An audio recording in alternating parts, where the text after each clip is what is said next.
Okay, good morning Queensland, good morning Gold Coast. It's wonderful to be with you today, and great to be joined by the Minister, the Mayor, and also Chelsea and Logan.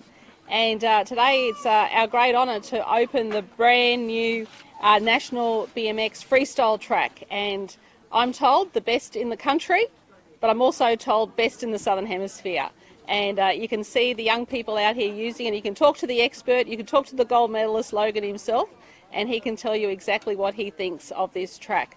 Pleased our government's put $1 million into this track. Of course, it's going to train our future Olympians, but this is one of the most popular events now at the Olympics, and we will be seeing young people train right across the state, and hopefully Logan will be inspiring the next Olympic medalist right here learning from this track. So look, it's fantastic. I'll let the Minister say a few words and the Mayor, and then we're happy to take some further questions. Thank you. Thanks. Thank you, Premier, and it is wonderful to be here to be part of this celebration and this opening of the BMX Freestyle National Performance Park. A great partnership between the Queensland Academy of Sport, City of the Gold Coast and Oz Cycling.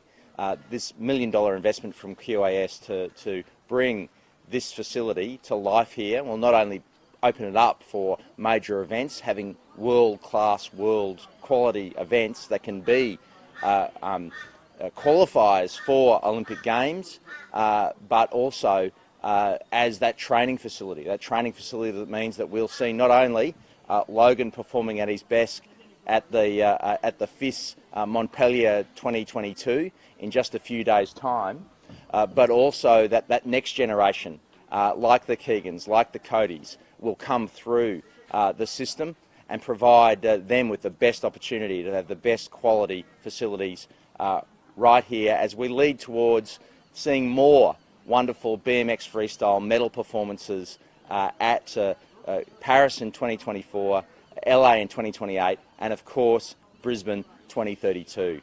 This is a wonderful opportunity to get around and support, working with Oz Cycling and making sure that the National Performance Centre is here on the Gold Coast in the right environment, in that place that will lead up to medal performances, as I say, in 2032.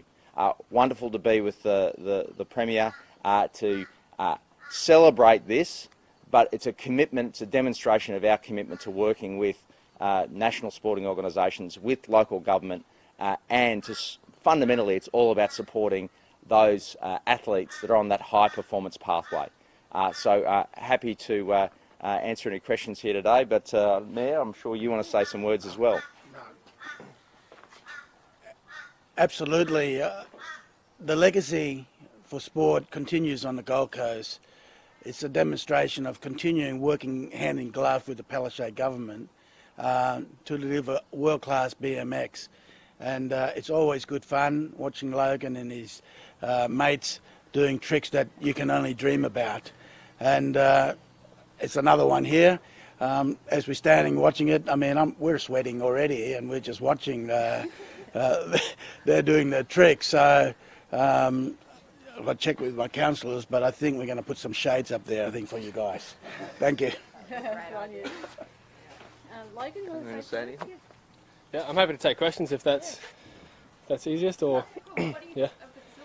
Yeah, I mean, it's amazing to see what's been invested into freestyle BMX. Having a world-class facility right here on the Gold Coast is the best thing for myself and best thing for the future up-and-comers like Keegan and Kobe. It's going to give them every opportunity to reach my level and to reach the Olympic level as well. Logan, we know how crucial it was in your Tokyo campaign having the replica sort of thing. I mean, put in perspective, I guess, what this will mean now, having it so early as well. Yeah, so obviously, it was a big part of my success in Tokyo was having a replica course built just a few months before actually heading over to the Olympics, and this now is identical to what we'll see in Paris. So we have 2.5 years to prepare on a course that's going to be at the Olympics, and yeah, I think it's going to create more more competition for myself. My mates are going to be pushing for that spot as well. But I'm always open for the challenge, and I'm ready to push my mates and push myself and see how we go heading. Kids will give you a run to Yeah, the younger guys are coming up quick. I mean, Keegan, he's 14. I started when I was 12, so he's well above where I was at that age, and they just seem to be getting younger and younger and better these days. So it's really amazing to see, and yeah, I mean, I'm pretty excited to see where he's going to end up in maybe 4 years. And when you first started training for BMX, did you ever imagine you'd see a facility like this on the Gold Coast? Not at all. This is even leading into the Olympics and stuff like that. I've been like doing this sport for a long time and never had this sort of investment into the sport or into us, and to have this facility and have the indoor facility, it's amazing. It blows my mind every day that I get to wake up and come ride these skate parks every day. And how much is the sport growing, compared to when you first started to only a few years down the track, really? Yeah, I mean the skate parks are full. It's increased in popularity. There was a lot of positivity coming from the Olympics, and yeah, I mean we've seen the skate parks just get busier and busier, which is amazing. And you mentioned you don't know what your role will be exactly by the 2032 games, but I just want to know what you make of the younger generation getting out there and what their future may look like given this new facility. Yeah, look, I think the younger generation is going to really be pushing, and the sport progresses at such a quick rate, and these younger guys are coming up through that, and they're going to be the guys to be progressing this sport, in 10 years' time, and it's pretty amazing to see how well, as I said, how well they're doing now, and then so interesting to see how far the sport's going to be progressed from these younger guys. Chelsea, can you say anything? Excellent, thank you. Well done, Lydia. Yes. Well, good morning, everybody, and welcome. Really exciting morning today, where we're teaming up with Australian Cycling and, of course, our national partner, the Australian Institute of Sport, to build this world-class facility that's not going to only service the immediate athletes for Paris and for LA, but excitingly that next generation of 2032 young riders that we know will come through. So a very special welcome to Premier. Thank you for your time and interest, and I know the athletes in particular really value your personal interest in their journeys and what they're aspiring to achieve on the world stage. And also to our Minister, we've been on an amazing adventure with the Minister for the past 16 months, thinking about how good we could be in Queensland with 2032 on the horizon, and working together to try and really get the cut through of the investment of the Palaszczuk government, so that items like this here that really reach the athletes and reach the coaches and the performance support teams to make a difference to those athletes. I just also want to say this course is world class, and therefore it will attract in the future, no doubt, world class events.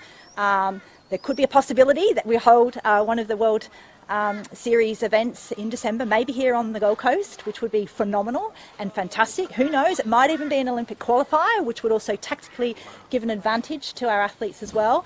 But what you can't see is over in the indoor centre over there is a baby track. So when you're Keegan and when you're Kobe, you can go there first to learn your new tricks in a safe development environment with pits and harnesses, baby tracks, and then progress your way forward to come onto the big competition track here. This is the big competition track. And interesting, Kobe was just saying this morning, I said, have you ridden off the top yet? And he's like, sure I have.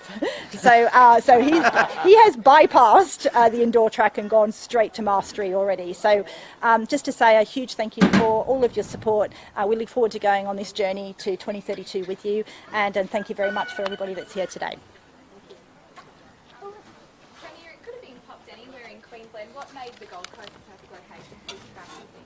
Oh, I just think it's the logical place, lifestyle, but there could be more of these that pop up across other parts of our state into the future as well.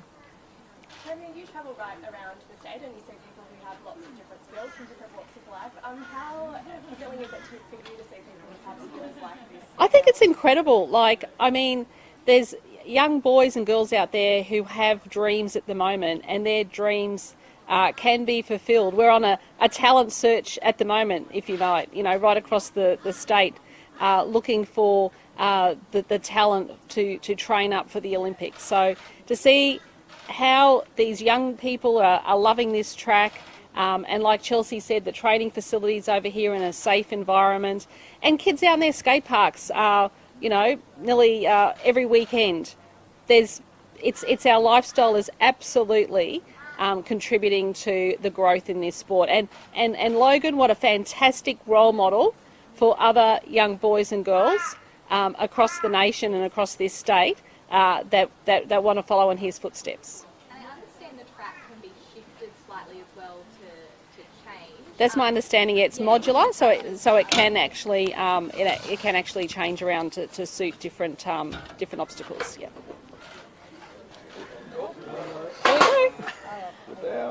And just on another point, Yeah. how concerned are you that Karen Andrews, or concerned at all, that Karen Andrews has indicated she'll block federal funding or propose to block federal funding for stage 4 of the light rail, and do you feel blindsided by that? Look, I am very concerned, and I think that she has a duty to come forward and state what her views are categorically. I mean, we're working hand in glove with the council here, and of course, you know, to make sure that the light rail continues. It is been fantastic for this city. It is going to, of course, be utilised for the Olympics. It's part of our Olympic plans as well. And look, I cannot understand for the life of me why you cannot support infrastructure and jobs on the coast. But I don't know, the Mayor might want to say...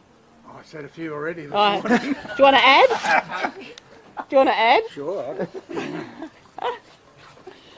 Tom, can I ask, do you think that this is politically driven, or has anything to do with the fact Miss Andrews has an investment company on the route? Well, I can say this, it's not logically driven.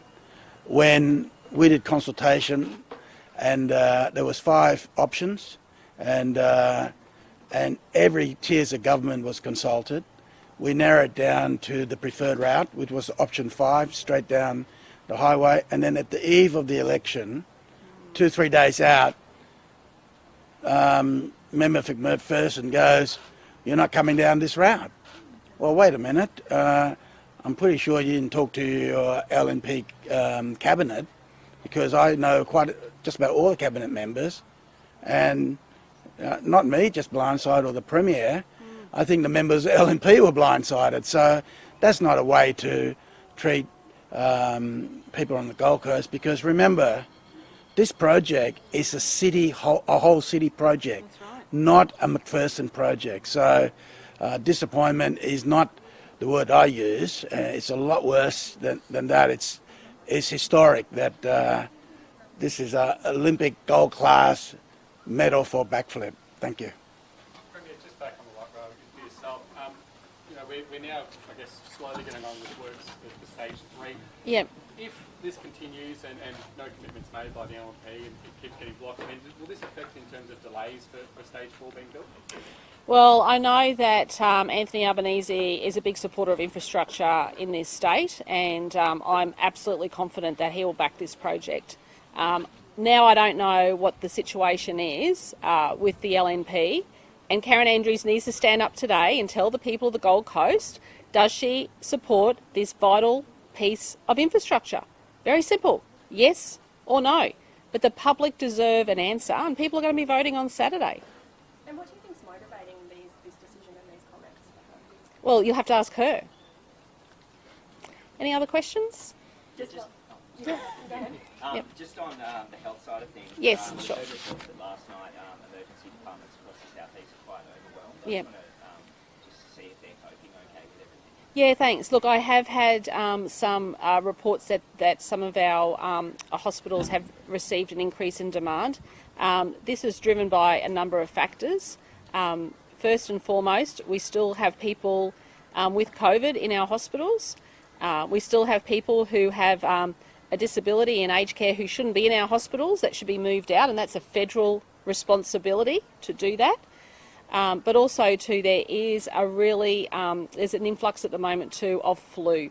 So if I can actually encourage people, especially people out there who are eligible for their extra booster, to go and get their extra booster.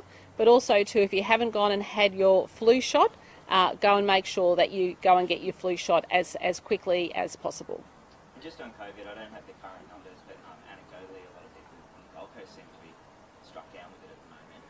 Does this spark any concerns for you, Premier? Look, at the moment, we do know we are living with COVID, and it is out there in our community, but the best form of protection is vaccination. So go and get your vaccine if you haven't been vaccinated, because we do know that, unfortunately, it is in that elderly part of the population that is feeling the impacts.